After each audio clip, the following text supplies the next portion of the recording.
Hello students, good morning.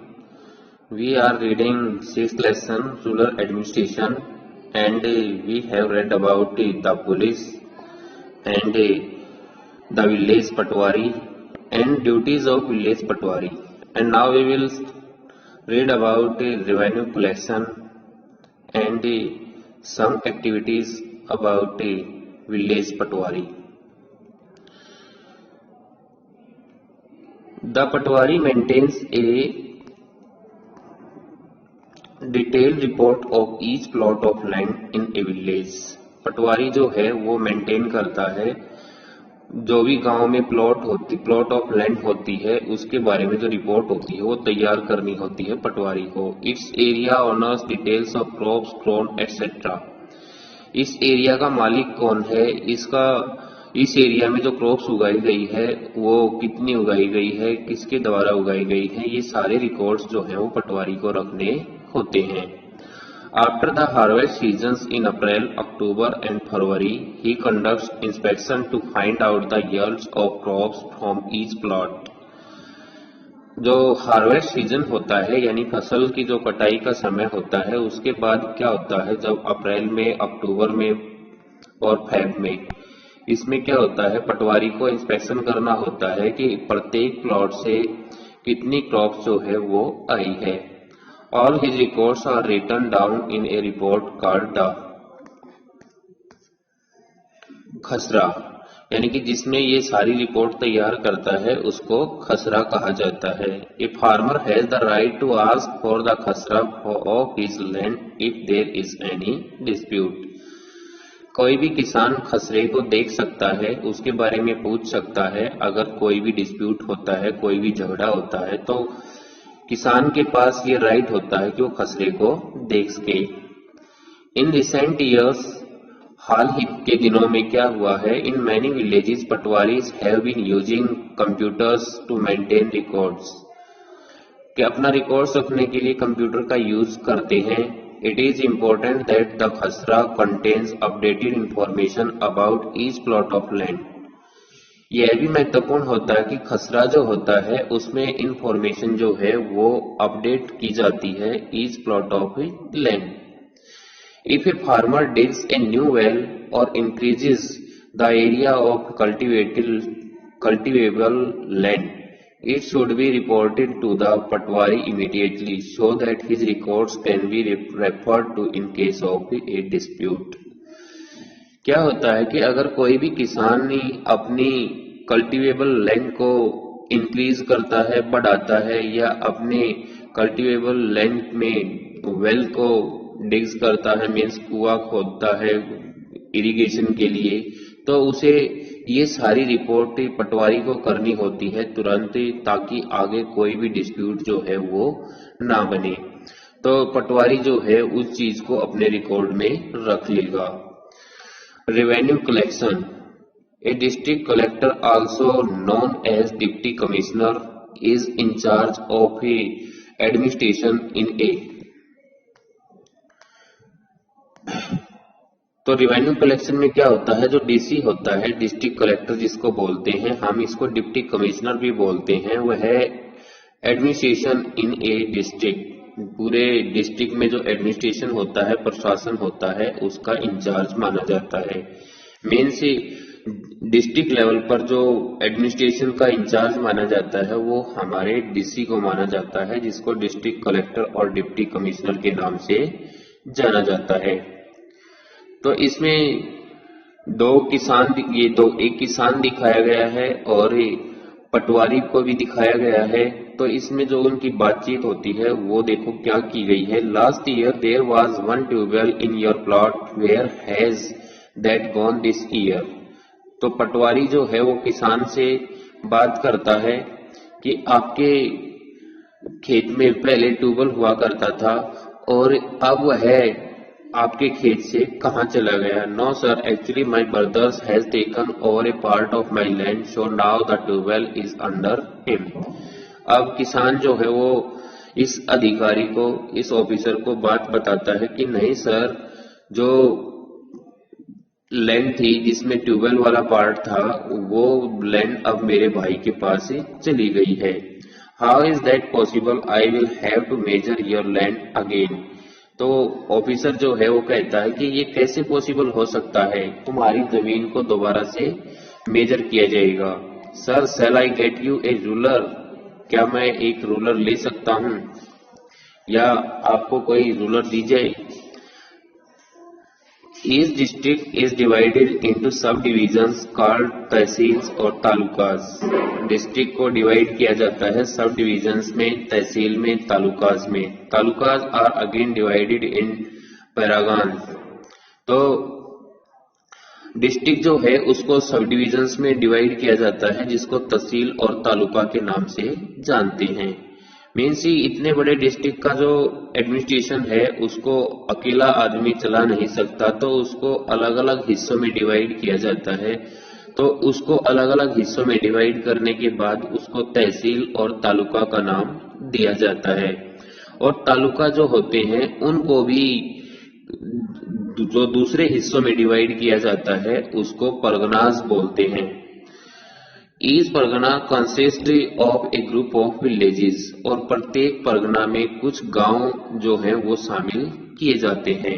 The land revenue is collected by the tehsildar, जो जमीन का कर इकट्ठा किया जाता है, रेवेन्यू इकट्ठा किया जाता है, वो तहसीलदार के द्वारा किया जाता है। Who works under the district collector, और तहसीलदार किसके अंडर काम करता है, डिस्ट्रिक्ट कलेक्टर के। मीन्स हमारे जो डिस्ट्रिक्ट का डीसी होता है उसके अंडर तहसीलदार काम करता है। The tehsildar has the following functions, tehsildar के कुछ काम होते हैं, जैसे proper maintenance of the land records and collection of land revenue. एक तो लैंड रिकॉर्ड्स को प्रॉपर तरीके से मेंटेन कराना, और लैंड रेवेन्यू से जो लैंड रेवेन्यू की कलेक्शन होती है उसको बनाना। Supervising the work of the patwari, patwari जो काम करता है उसके काम की देखरेख करना तहसीलदार का काम होता है। Hearing all land related disputes, जमीन से रिलेटेड जितने भी झगड़े होते हैं उनकी सुनवाई भी तहसीलदार के द्वारा ही की जाती है। नेक्स्ट जो काम करते हैं तहसीलदार, वो क्या काम करते हैं, answering that if required the farmers can easily obtain a copy of their land records. अगर कोई भी किसान ये महसूस करता है कि उसे अपने लैंड के रिकॉर्ड्स की जरूरत है, अपने जमीन की रिकॉर्ड्स की जरूरत है, तो उसको वो चीज उपलब्ध कराना, अवेलेबल कराना, ये भी तहसीलदार का ही काम होता है। The subdivisional officer is in charge of revenue collection at the subdivision level. जो डिविजनल ऑफिसर होता है वो भी रेवेन्यू कलेक्शन का इंचार्ज माना जाता है सब डिविजन लेवल पर। सब डिविजनल लेवल जो है वो हमने पढ़ा था, उसको हम तहसील और तालुका के नाम से जानते हैं, और ये डिस्ट्रिक्ट में सब डिविजन जो है वो बनाए जाते हैं। He acts as a link,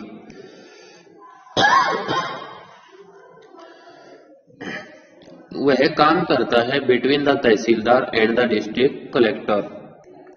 जो सब डिविजनल ऑफिसर होते हैं वो किसके बीच काम करते हैं, तहसीलदार और डिस्ट्रिक्ट कलेक्टर के बीच काम करते हैं। मीन्स तहसीलदार और डिस्ट्रिक्ट कलेक्टर के बीच एक लिंक का काम कौन करेगा, सब डिविजनल ऑफिसर, जिसको हम एसडीओ भी बोल देते हैं। उसके बाद आता है सिविक अमेनिटीज। इसमें क्या है, the district administration provides basic amenities such as water, sanitation and health care to the people living in the district. जो डिस्ट्रिक्ट एडमिनिस्ट्रेशन होता है वो जो बेसिक अमेनिटीज होती हैं, बेसिक सुविधाएं होती हैं लोगों की, उनको प्रोवाइड कराता है। जैसे पानी से रिलेटेड है, सैनिटेशन साफ सफाई से रिलेटेड है, हेल्थ केयर से रिलेटेड है, स्वास्थ्य से रिलेटेड है। तो ये सारी चीजें जो डिस्ट्रिक्ट में रहने वाले लोग हैं उनको ये सारी अमेनिटीज, सारी सुविधाएं जो हैं वो प्रोवाइड कराने का काम किसका होता है, डिस्ट्रिक्ट एडमिनिस्ट्रेशन का। और डिस्ट्रिक्ट एडमिनिस्ट्रेशन जो होता है उसका इंचार्ज किसको बताया था, उसका इंचार्ज होता है हमारा डीसी, डिस्ट्रिक्ट कलेक्टर या डिप्टी कमिश्नर बोलते हैं जिसको। अब आता है there are different officer incharge of different departments के कई सारे ऑफिसर्स जो होते हैं वो इंचार्ज होते हैं अलग अलग डिपार्टमेंट्स के। जो डिस्ट्रिक्ट एडमिनिस्ट्रेशन है वो डीसी के अंडर तो चलाया जाता है, लेकिन अकेला डीसी जो है वो सभी डिपार्टमेंट्स को तो हैंडल कर नहीं सकता, तो अलग अलग डिपार्टमेंट्स के लिए अलग अलग ऑफिसर्स को इंचार्ज बनाया जाता है। जैसे पानी से रिलेटेड जो भी डिपार्टमेंट होता है वो जो वाटर सप्लाईज के जो ऑफिसर्स होते हैं वो उसको संभालते हैं। हेल्थ डिपार्टमेंट से रिलेटेड हेल्थ ऑफिसर जो हैं वो संभालते हैं। तो इस तरीके से जितने भी डिपार्टमेंट्स होते हैं उनके अपने इंचार्ज बनाए जाते हैं। The district civil surgeon is the head of health services in a district. जो डिस्ट्रिक्ट सिविल सर्जन होता है वो हेल्थ सर्विसेज का हेड माना जाता है डिस्ट्रिक्ट लेवल पर। मेन से जो डिस्ट्रिक्ट होता है पूरे डिस्ट्रिक्ट में हेल्थ सर्विसेज का जो हेड माना जाता है वो डिस्ट्रिक्ट सिविल सर्जन को माना जाता है। He supervises the working of various health centers and hospitals in the district। और जो डिस्ट्रिक्ट सिविल सर्जन होता है उसका काम क्या होता है, जो हेल्थ सेंटर्स और हॉस्पिटल्स होते हैं डिस्ट्रिक्ट में उनके कामों को सुपरवाइज करना, उनकी देखरेख करना। Most villages have a primary health centre, जिसको पीएचसी का नाम दिया जाता है, प्राइमरी हेल्थ सेंटर। वो मेडिकल ऑफिसर के अंडर ही काम करते हैं। मीन्स जो डिस्ट्रिक्ट सिविल सर्जन है उसी के अंडर काम करते हैं। The state government appoints doctors and nurses for each health centre in a district. जो स्टेट गवर्नमेंट है वह डॉक्टर्स को अपॉइंट करती है, नर्सेज को अपॉइंट करती है। हेल्थ सेंटर जो डिस्ट्रिक्ट लेवल पर बनाए गए हैं उन सभी के लिए वो डॉक्टर्स नर्सेज को अपॉइंट करते हैं। उसके बाद आता है the government also maintain schools and colleges in a district. कि जो गवर्नमेंट है वह डिस्ट्रिक्ट के अंदर जितने भी स्कूल कॉलेजेस हैं उनकी मेंटेनेंस का काम भी करती है। द डिस्ट्रिक्ट एजुकेशन ऑफिसर, जिसको हम डीओ भी बोलते हैं, is responsible for the proper functioning of the school. वह स्कूलों के प्रॉपर फंक्शनिंग पर रिस्पॉन्सिबल होता है कि स्कूल लेवल पर जो भी काम किया जाता है उसके लिए जो भी रिस्पॉन्सिबल पर्सन होता है, जो भी जिम्मेदार आदमी होता है, उसको डिस्ट्रिक्ट एजुकेशन ऑफिसर का नाम दिया जाता है। मीन्स उसको डीओ का नाम दिया जाता है। और डीओ ही एक ऐसी पोस्ट होती है जो पूरे डिस्ट्रिक्ट के स्कूलों को सुपरवाइज करता है, उनकी देखरेख करता है। He periodically inspects different schools and other educational institutions in the district। और वह स्कूल्स के अलावा दूसरे एजुकेशनल इंस्टीट्यूशन जो डिस्ट्रिक्ट में होते हैं उनकी देखरेख भी करता है या टाइम टू टाइम उनको इंस्पेक्ट करता है। The public work department headed by the executive engineer. जो पब्लिक वर्क्स डिपार्टमेंट होता है जिसको हम पीडब्ल्यूडी के नाम से भी जानते हैं, एग्जीक्यूटिव इंजीनियर जो है वो उसका हेड माना जाता है। Looks after all work of construction and maintenance in a district. यानी कि जितना भी कंस्ट्रक्शन का काम, मेंटेनेंस का काम डिस्ट्रिक्ट में किया जाता है उसकी देखरेख एग्जीक्यूटिव इंजीनियर के द्वारा की जाती है। और पीडब्ल्यूडी जो डिपार्टमेंट है उसका काम क्या होता है, वो जितने भी कंस्ट्रक्शन का काम होता है या फिर मेंटेनेंस का काम जो होता है वो पीडब्ल्यूडी डिपार्टमेंट के आदमी ही करते हैं। और इसका जो हेड होता है वो क्या होता है, executive engineer. In case of natural calamities such as famines, floods and earthquakes, the district administration is responsible for providing relief to the people and also help in their rehabilitation। जब भी कोई भी नेचुरल कैलेमिटीज होती है, कोई भी natural disaster का time आता है, तो उस टाइम पर जैसे फेमाइन्स यानी कि जो अकाल होते हैं, फ्लड्स बाढ़ के टाइम पर, अर्थक्वेक्स के टाइम पर क्या होता है, बहुत ज्यादा जान माल की हानि होती है, यानी कि बहुत ज्यादा नुकसान होता है। तो the district administration is responsible for providing relief to the people. तो इन सभी चीजों के लिए जो डिस्ट्रिक्ट एडमिनिस्ट्रेशन होता है वह लोगों को राहत देने के लिए रिस्पॉन्सिबल माना जाता है। मीन्स जैसे अकाल के दौरान, बाढ़ के दौरान, भूकंप के दौरान जो भी लोगों को समस्याएं आती हैं, उन समस्याओं के जो सॉल्यूशन होता है, उन प्रॉब्लम्स का जो सॉल्यूशन होता है वो डिस्ट्रिक्ट एडमिनिस्ट्रेशन के द्वारा ही किया जाता है। और उनके रिहेबिलिटेशन का जो बंदोबस्त किया जाता है वो भी डिस्ट्रिक्ट एडमिनिस्ट्रेशन के द्वारा ही किया जाता है। रिहेबिलिटेशन मतलब जो उनको पुनर्स्थापित करने का काम या दोबारा से बसाने का जो काम होता है उसको रिहेबिलिटेशन बोलते हैं। The district collector ensures that all the relief work is carried out efficiently in the district. तो डिस्ट्रिक्ट कलेक्टर है वो इस चीज के लिए इंश्योर करता है कि जो राहत कार्य है वह पूरी तरह से चलाया गया है डिस्ट्रिक्ट में, या पूरी एफिशिएंसी के साथ किया गया है। नेक्स्ट आता है द डिस्ट्रिक्ट कलेक्टर, जिसको डीसी बोलते हैं। The district collector is the overall incharge of administration in a district. जो डिस्ट्रिक्ट कलेक्टर होता है वह ओवरऑल इंचार्ज होता है डिस्ट्रिक्ट एडमिनिस्ट्रेशन का। ही also supervises the functioning of the panchayati Raj institution. वह पंचायती राज इंस्टीट्यूशन के कार्यों की भी देखरेख करता है। He supervises the elections to these local bodies and make sure that the elections are held in a free and fair manner.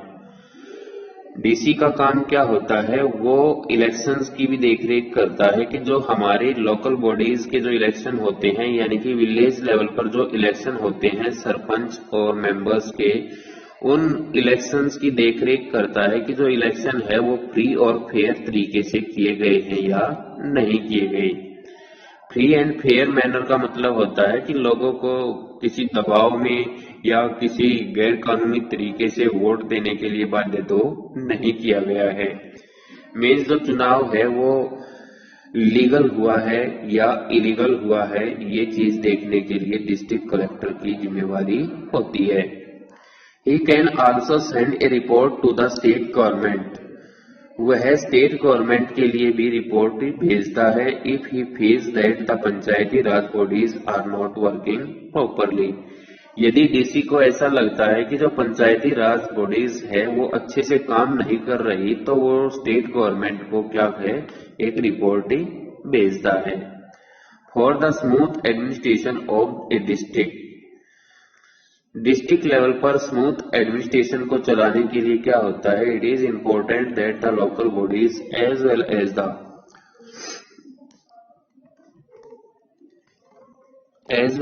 The government personal work in close cooperation. Only then proper development activities can take place in a district. Means जो district level पर जो भी काम किए जाते हैं उन सभी की देखरेख करना डीसी का काम है। और अगर उसे ऐसा लगता है कि भाई हमारा जो काम है या डिस्ट्रिक्ट लेवल पर जो काम किया जा रहा है वो अच्छे से नहीं हो रहा है, तो वह उसके लिए स्टेट गवर्नमेंट को इन्फॉर्म करता है। Judicial administration, there is a framework for providing judicial administration in a district. Judicial administration का मतलब होता है न्याय से रिलेटेड, न्यायिक प्रशासन बोल सकते हैं हम इसको। तो यहाँ पर एक फ्रेमवर्क तैयार किया जाता है जुडिशियल एडमिनिस्ट्रेशन के लिए डिस्ट्रिक्ट लेवल पर। In each district there are civil courts and criminal courts. प्रत्येक डिस्ट्रिक्ट में सिविल कोर्ट्स भी होते हैं, क्रिमिनल कोर्ट्स भी होते हैं। द डिस्ट्रिक्ट जज is incharge of the civil courts. जो डिस्ट्रिक्ट जज होता है वह सिविल कोर्ट्स का इंचार्ज माना जाता है। While the courts of the session जज, और सेशन जज वाला जो कोर्ट होता है उसको highest court of for criminal cases, criminal cases के लिए हाईएस्ट कोर्ट माना जाता है। मींस हम ये कह सकते हैं कि डिस्ट्रिक्ट लेवल पर दो तरह के कोर्ट होते हैं, सिविल कोर्ट्स और क्रिमिनल कोर्ट्स जो मेन होते हैं। तो डिस्ट्रिक्ट जज जो होता है उसको तो सिविल कोर्ट का इंचार्ज माना जाता है, और जो सेशन जज होता है वह क्रिमिनल केसेस का जो कोर्ट होता है उसके लिए हाईएस्ट पोस्ट मानी जाती है। असिस्टेंट सेशन जज, chief judicial magistrate and A metropolitan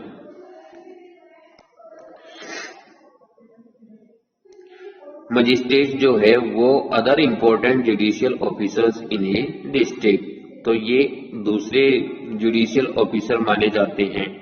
कौन कौन से? चीफ जुडिशियल मजिस्ट्रेट और मेट्रोपॉलिटन मजिस्ट्रेट और दूसरे इंपॉर्टेंट जुडिशियल ऑफिसर्स। उसके बाद है the new inheritance law and important milestone. Inheritance से रिलेटेड होता है, इनहेरिटेंस मतलब उत्तराधिकार से रिलेटेड जो कानून है वो। In 2005 the Hindu succession amendment act was passed. This law gives sons, mother and daughters equal share in landed property. 2005 में क्या था, एक हिंदू सक्सेशन एक्ट पास हुआ था, ये अमेंडमेंट एक्ट पास हुआ था। उसमें क्या था कि एक कानून बनाया गया था, बेटे माँ के लिए, डॉटर्स के लिए इक्वल शेयर दिया जाता था लैंड प्रॉपर्टी में। In the past A women did not have any rights और हर पेरेंट्स प्रॉपर्टी। पहले क्या होता था कि कोई भी औरत जो थी उसको अपने पेरेंट्स की प्रॉपर्टी में कोई भी पार्ट नहीं मिलता था या उसको अधिकार नहीं था उस प्रॉपर्टी पे। In the field of agriculture even though A women work in the fields, कि उसे जो एग्रीकल्चर फील्ड्स थे वहां पर even though A women work in the fields, के वहां पर औरतें काम करती हैं। After the death of her father, अपने पिताजी की मृत्यु के बाद, the land would be divided only among her brothers, कि जो लैंड थी उसको केवल उसके भाइयों में ही बांट दिया जाता था। उसका उसके पिताजी की या उसके जो पेरेंट्स की जो प्रॉपर्टी थी उसमें कोई भी अधिकार नहीं दिया जाता था। Sons of the deceased person, the act also gives married as well as unmarried women the right to reside in their parents' house। और जो एक्ट पास किया गया था वह क्या करता है, मैरिड और अनमैरिड दोनों को राइट देता है पेरेंट्स के घर में अधिकार दिलाने के लिए। यानी कि उस एक्ट के बाद क्या होता है, चाहे मैरिड वुमेन है चाहे अनमैरिड वुमेन है, तो दोनों को अपने पेरेंट्स की प्रॉपर्टी में शेयर मिलता है। The law passed in 2005 entitles women to equal rights over ancestral property. उसके पूर्वजों की जो प्रॉपर्टी है उसमें बराबर का हक दिया गया है। This law is historic in some respect. यह कानूनी कई तरीके से रिस्पेक्ट ये हिस्टोरिक है। To start with, it aims to ensure that women will no longer be forced to live as dependents on the male members of their family। कि अब क्या है कि अब ये चीज बता दी गई है कि अब औरत जो है वो ज्यादा डिपेंड नहीं रहेगी अपने मेल मेंबर्स पर, अपने परिवार के, क्योंकि उसको अब राइट टू प्रॉपर्टी मिल गया है तो उसको प्रॉपर्टी में बराबर का शेयर मिलता है, तो अब वह डिपेंड नहीं रहेगी अपने फैमिली के मेल मेंबर्स पर। Instead they will have same share in their parental property as their male siblings. This is so unlike the traditional practice of women's subordination in their families. It is a significant step towards ensuring equality in the society. इससे क्या होता है, mail और female दोनों में equality आती है। तो इस तरह से ये हमारा लेसन 6 था। लेसन 6 अभी हमने कंप्लीटली पढ़ लिया है। नेक्स्ट लेसन नेक्स्ट वीडियो के साथ नेक्स्ट डे करवाया जाएगा। Thank you.